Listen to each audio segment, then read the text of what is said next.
Hi everyone, कैसे हैं आप सब। उम्मीद करता हूं कि आप अच्छे होंगे, रिवीजन भी कर रहे होंगे और क्लास 7 की एनसीईआरटी की जो मुहिम में जो है वो हम चैप्टर नंबर 5 में पहुंच गए हैं और चैप्टर नंबर 5 को जो है हम शुरू कर रहे हैं। तो उम्मीद करता हूं आपको कि जितने भी पीछे के चैप्टर्स जो है वो आप कंप्लीट कर रहे होंगे और इसके बाद इसके साथ ही साथ जो है वो एमसीक्यू के वीडियोस भी अपलोड हो रहे हैं। तो आप वीडियोस एमसीक्यू के वीडियो को भी जरूर जाके देखें।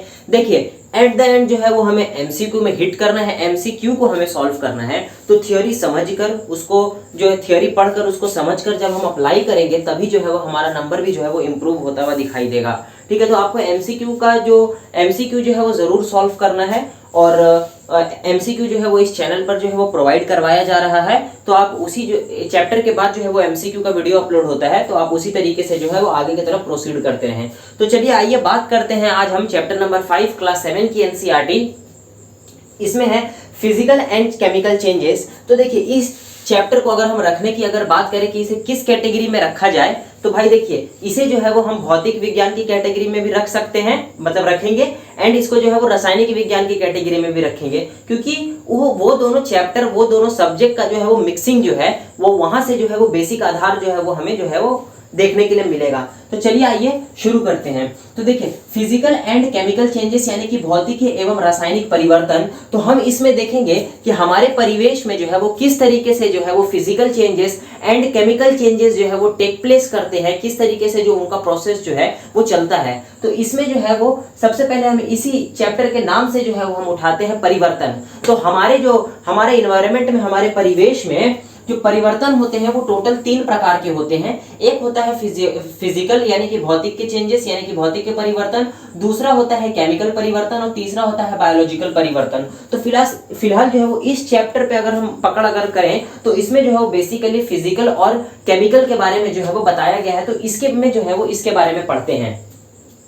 तो देखिए भौतिक परिवर्तन यानी कि फिजिकल चेंजेस, तो इसमें जो है वो फिजिकल चेंजेस के बारे में इस साइड में और केमिकल चेंजेस के बारे में इस साइड में एक पॉइंट डिस्कस करते हैं। तो देखिए जो फिजिकल चेंजेस होते हैं वो किस तरीके से होते हैं, वो अगर चीज अगर चेंज हो रहा है तो उसे हम कैसे उसको मान ले कि भाई वो फिजिकल चेंजेस है। तो इसमें क्या है कि वह परिवर्तन जिसमें किसी पदार्थ के भौतिक गुण में जो है वो परिवर्तन होता है, यानी कि भौतिक के परिवर्तन में क्या होता है, उसके भौतिक के गुण में जो है वो परिवर्तन हो जाता है, यानी कि उसकी फिजिकल प्रॉपर्टीज के अंदर जब चेंजेस आ जाते हैं तो वैसे परिवर्तन को जो है वो हम यानी कि फिजिकल चेंजेस की कैटेगरी में लाकर रख देते हैं। तो अच्छा अब बात करते हैं कि भाई ये जो फिजिकल प्रॉपर्टीज है इसमें कौन कौन सी प्रॉपर्टी आ जाती है। तो देखिए इसमें जो है वो आकार, यानी कि अगर किसी भी चीज का आकार अगर बदल रहा है तो वो जो है वो भौतिक परिवर्तन में आ जाता है। अगर उसका साइज अगर बदल रहा है, उसका साइज अगर चेंज हो रहा है तो वो भी क्या है, भौतिक परिवर्तन है। या फिर उसकी अवस्था अगर चेंज हो रही है यानी कि उसका स्टेट अगर चेंज हो रहा है तो वो भी जो है वो भौतिक परिवर्तन का जो है वो एग्जाम्पल है। ठीक है, हम लोग ने ये समझ लिया। अच्छा भौतिक के परिवर्तन के बारे में अगर बात करते हैं तो ये जो है वो रिवर्सिबल प्रोसेस होता है, यानी कि उत्क्रमणीय प्रोसेस होता है, यानी कि इसको वापस से जो है वो रिवर्स किया जा सकता है। एंड एक लास्ट पॉइंट क्या है कि कोई नया पदार्थ नहीं बनता है। तो याद रख लेंगे कि फिजिकल जो चेंजेस होते हैं उसमें जो है वो तो सबसे पहले तो है डिपेंड करता है उसकी फिजिकल प्रॉपर्टी यानी कि भौतिक गुण के ऊपर। अब वो भौतिक गुण जो है वो आकार भी हो सकता है, वो उसका साइज भी हो सकता है और उसकी अवस्था भी हो सकती है।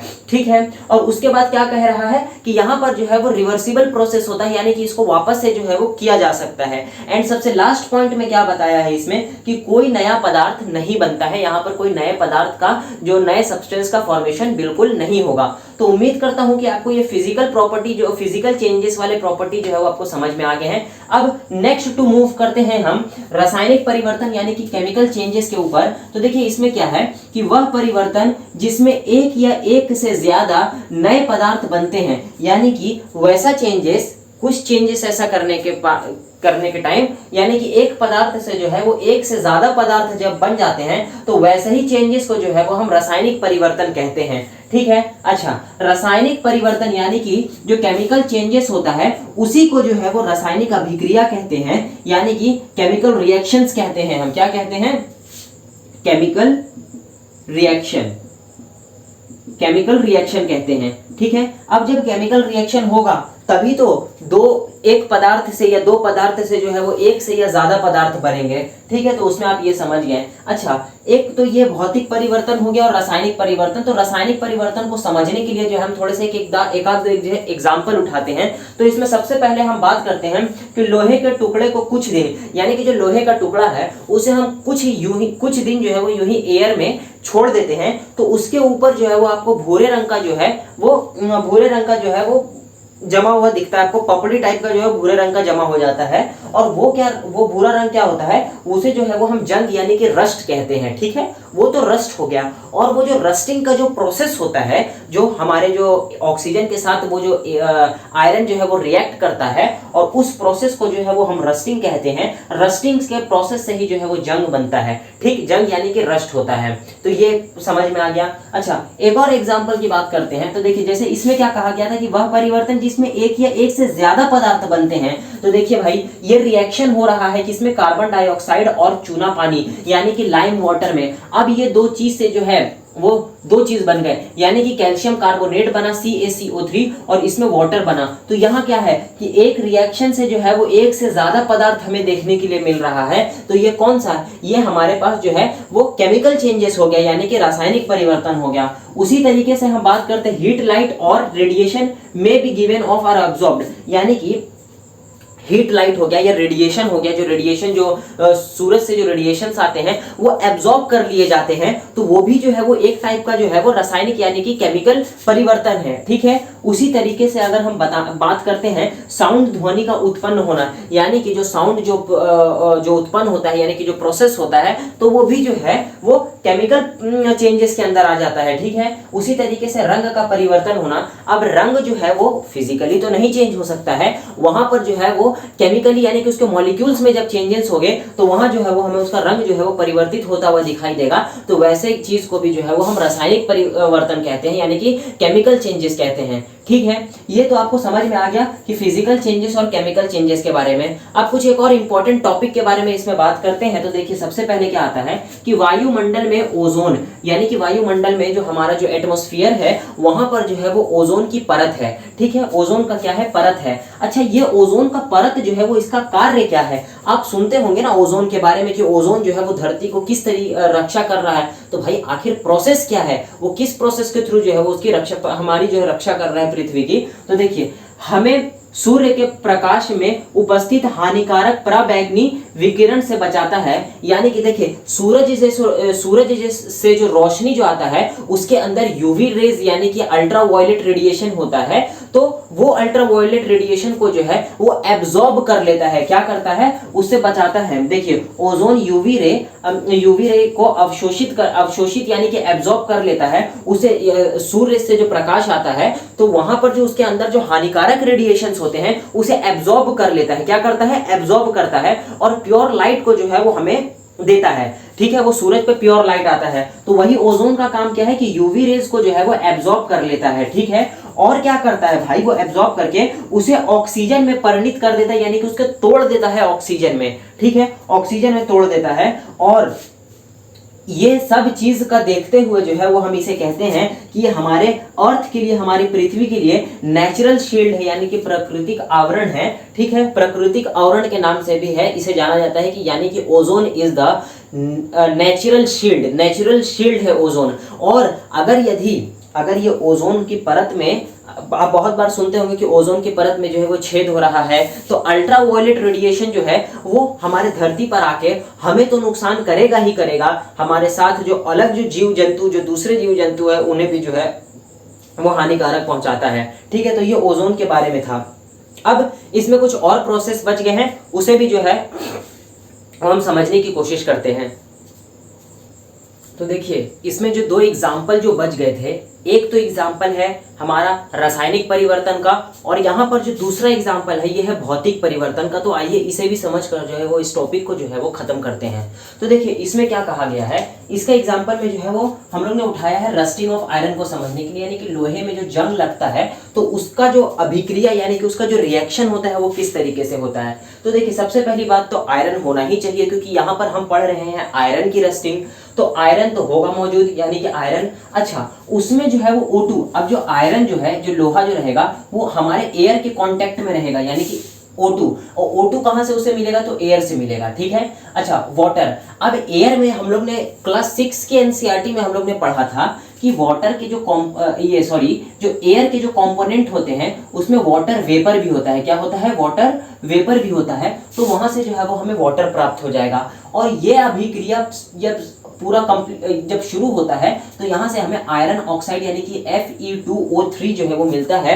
एंड यही जो है वो रस्टिंग का एक सिंपल सा जो है वो रिएक्शन है, ठीक है। उम्मीद करता हूँ कि ये रिएक्शन आपको समझ में आ गया होगा कि आयरन होगा, आयरन के साथ जो है वो ऑक्सीजन होगा, और ऑक्सीजन के पास ऑक्सीजन के साथ जो है वो वाटर होगा, ये रिएक्शन शुरू होगा और इससे आयरन ऑक्साइड बनेगा। अब बात करते हैं कि ये जो रस्टिंग का प्रोसेस है इससे बचा कैसे जाए। तो 2-3 एग्जांपल है इसमें। सबसे पहला है कि पेंट, यानी कि सिंपली जो है वो हमारे पास जो आयरन होगा उसके ऊपर जो है वो हम पेंट कर देंगे, तो वहां से जो है वो उसका ऑक्सीजन से जो है वो उसका कांटेक्ट खत्म हो जाएगा, तो रस्टिंग नहीं होगा। दूसरा जो है वो उसकी ग्रीसिंग कर दें, ठीक है, उसका जो बेसिकली उसका जो सरफेस है उसको हम चिकना कर दें ग्रीसिंग करके, तो उससे हो जाएगा। एंड थर्ड प्रोसेस, और जो कि बहुत इंपॉर्टेंट प्रोसेस है, कि लोहे के ऊपर, यानी कि जो लोहे के ऊपर जो लोहा होगा उसके ऊपर क्रोमियम अथवा जास्त यानी कि जिंक, क्रोमियम या जिंक का जो है वो परत, अगर उसका धातु की जो है वो परत चढ़ा देते हैं तो उससे भी जो है वो बचा जा सकता है। और ये वाला प्रोसेस यानी कि लोहे के ऊपर, यानी कि किसी भी लोहे के ऊपर क्रोमियम या जस्ता यानी कि जिंक का धातु का जब लेपा चढ़ाएंगे, यानी कि उसको चढ़ाएंगे, उसका प्रोसेस ऑफ लेयरिंग करेंगे, तो उसे हम कहते हैं गैल्वेनाइजेशन, जिसे हिंदी में कहते हैं प्रक्रम यशद लेपन, ठीक है, प्रक्रम यशद लेपन कहते हैं, यानी कि गैल्वेनाइजेशन। तो आपको ये डेफिनेशन में पूछ सकता है कि लोहे के ऊपर जब क्रोमियम या अथवा जिंक का जब धातु की जो परत चढ़ाते हैं तो उसे क्या कहते हैं, तो उसे गैल्वेनाइजेशन कहते हैं, ठीक है। अच्छा, अब आप पूछेंगे कि जो ब्लेड वगैरह जो यूज करते हैं, जो नाइफ यानी कि चाकू वगैरह यूज करते हैं, तो उसके ऊपर लिखा हुआ रहता है कि ये जो चाकू है ये स्टेनलेस स्टील से बना हुआ है। तो अब बात करते हैं, उसे समझने की कोशिश करते हैं कि ये स्टेनलेस स्टील होता क्या है। तो सिंपल प्रोसेस इसमें यही है कि देखिए, जो भी स्टेनलेस स्टील बनता है ना उसमें कार्बन, क्रोमियम, निकल या मैग्नीशियम धातु से मिलकर बनाया जाता है, ठीक है। इसलिए आप देखेंगे कि हमारे जो घर में जो चाकू या ब्लेड वगैरह जो यूज होते हैं उसमें जो है वो जंग नहीं लगता है। तो वो ऐसा क्यों नहीं लगता है, तो उसमें कार्बन, क्रोमियम, निकल, मैग्नीशियम ये सब पदार्थ जो है वो मिले हुए होते हैं, इसके वजह से वो उसे स्टेनलेस स्टील बनाते हैं, ठीक है। तो उम्मीद करता हूं कि ये वाला प्रोसेस जो है वो आपको समझ में आ गया होगा। और ये वाला भाई जो प्रोसेस जो अभी हम लोग ने पढ़ा, ये क्या है, केमिकल चेंजेस में आता है। ये क्या है, हमारा रासायनिक परिवर्तन के उसमें आता है। अब हम बात करते हैं भौतिक के परिवर्तन में। देखिए इसमें क्या है कि क्रिस्टलीकरण यानी कि क्रिस्टलाइजेशन जो है वो किस तरीके से होता है। तो देखिए लवण जो है वो हमें कहां से प्राप्त होता है, तो हम लोग ने पढ़ा था कि समुद्र जल से जो है वो हमें लवण प्राप्त होता है। किस प्रोसेस के थ्रू होता है, तो इवापोरेशन प्रोसेस के थ्रू। इसमें होता क्या है कि जो हमारे पास जो समुद्र का जो जल होता है उसे जो है वो गड्ढे में जो है वो स्टोर कर दिया जाता है, एंड फिर सूरज की मदद से जो है वो वाटर जो है वो उसके अंदर से वाष्पन हो जाते हैं, यानी कि इवापोरेट हो जाता है, और उसके बाद जो बचा हुआ जो इसमें मिलता है उसे हम लवण कहते हैं, ठीक है। अच्छा, ये वाला जो लवण जो हमें प्राप्त होता है ये जो है वो शुद्ध, उतना नमक जो है वो शुद्ध नहीं होता है, ये शुद्ध नहीं होता है। तो इस पदार्थ के शुद्ध क्रिस्टल, इस पदार्थ यानी कि जो नमक देखेंगे तो उसमें जो है वो स्मॉल क्रिस्टल होते हैं, ठीक है। तो शुद्ध क्रिस्टल उनके विलयन से प्राप्त होता है, तो उसका जो सोल्यूशन होता है उससे जो है वो हमें क्या प्राप्त होता है, शुद्ध क्रिस्टल प्राप्त होता है। और यही प्रोसेस यानी कि लवण शुद्ध जो प्राप्त होता है, यानी कि लवण बनाने से लेकर उसके शुद्धिकरण तक के प्रोसेस को जो है वो हम क्रिस्टलाइजेशन कहते हैं। क्या कहते हैं, उसे जो प्राप्त किया जाता है उसे हम क्रिस्टलाइजेशन कहते हैं। और ये क्रिस्टलाइजेशन प्रोसेस जो है वो एक भौतिक के परिवर्तन यानी कि फिजिकल चेंजेस का एक पार्ट है, ठीक है। तो उम्मीद करता हूं कि ये आयरन वाला रस्टिंग और आपको ये जो लवण वाला जो क्रिस्टलाइजेशन वाला प्रोसेस है वो आपको समझ में आ गया होगा। तो क्लास 7 की NCERT chapter number 5 physical and chemical changes में बस बताने के लिए इतना ही था, और इसमें कोई उतना ज्यादा सफिशिएंट डेटा नहीं है। तो मिलता हूं मैं आपको इसके नेक्स्ट लेक्चर में, तब तक के लिए जय हिंद, जय भारत।